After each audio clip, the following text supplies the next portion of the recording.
માયા કાળી નાગણી પોતાના છોરું ખાય, જે माया जाड़नी बाहर निकली जाए एज फैणीदर थाय। अर्थात इसका अर्थ हिंदी में ऐसा होता है कि जिसमें हम जी रहे हैं ना, वो है मोह माया। और जो भी मोह माया के अंदर जीता है ना, ऐसी कहावत कहावत का मीनिंग ये होता है कि माया काली नागिन जैसी है जो खुद के ही बच्चे को खा जाती है। यानी ये जो मोह माया है उसके अंदर जो फंस जाता है ना, उसको यही मोह माया खा जाती है। ठीक है।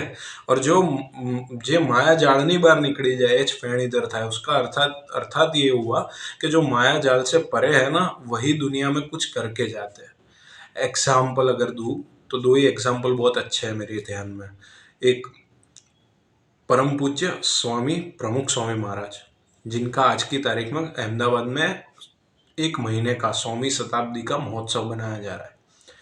प्रमुख स्वामी महाराज के बारे में अगर मुझे कुछ बोलना है तो वैसे तो बहुत सारी चीज़ है उनके बारे में बोलने के लिए, बट उन्होंने जब तक वो जिए तब तक दुनिया के उद्धार के लिए जिए, ना कि अपने लिए। उनके अंदर कोई लोभ नहीं था, कोई मोह नहीं था, कोई माया नहीं थी, कोई लालच नहीं था, कुछ भी नहीं था।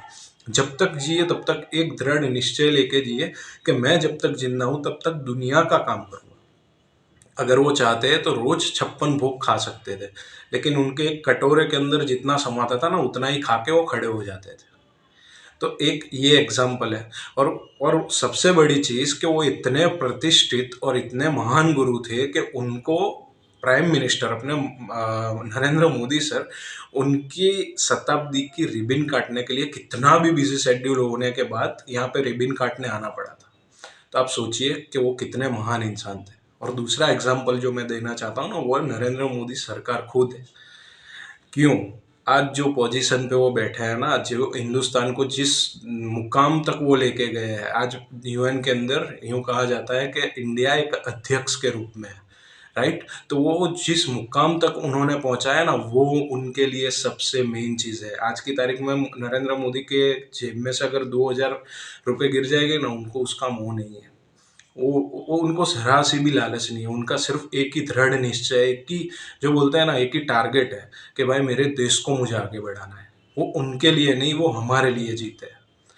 ये पूरी बात समझाने का अर्थ मेरा ये है कि आप लालच, मोह, माया, इन सबसे परे अगर आप सोचना शुरू करोगे ना, तब जाके आप कुछ बन सकते हो।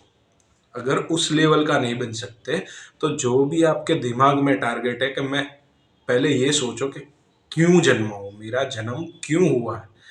अगर भगवान किसी को बनाता है तो कुछ ना कुछ सोच के बनाता है। ठीक है। तो पहले ये फाइंड करो कि मेरा जन्म जो हुआ है वो किस लिए हुआ है, मैं पैदा हुआ क्यों, ये सबसे पहले सोचो। जब मिल जाए वो रास्ता, मिल जाए आपको वो चीज समझ में आ जाए कि आप पैदा क्यों हुए हो, तो उस रास्ते की ओर भागो एक दृढ़ निश्चय लेके। आप जैसे कि कोई भी छोटा मोटा काम करते हो, अगर उसके अंदर भी आपको रुचि है, उसके अंदर भी आपको आपको पूरा जो बोलता है ना, कुछ भी मत सोचो, सिर्फ उसके पीछे पड़ जाओ और फिर देखो आप किस मुकाम तक पहुंच जाते हो। ये पूरा समझाने के बाद अगर किसी को समझ में आया तो वंदन, नहीं समझे तो अभिनंदन। और please please please guys, video को लाइक, शेयर और सब्सक्राइब करो। आपका एक छोटा सा लाइक, सब्सक्राइब और आपकी शेयर मेरे लिए भी बहुत बड़ी मोटिवेशन की चीज़ है। तो जो ये वीडियो बनाने का जो मेहनत लगता है ना, वो मेरा वर्थ ना जाए। यानी वो जो बोलते हैं ना कि मेहनत मेरी अब समझ जाओ तो बहुत अच्छा है। महादेव महादेव।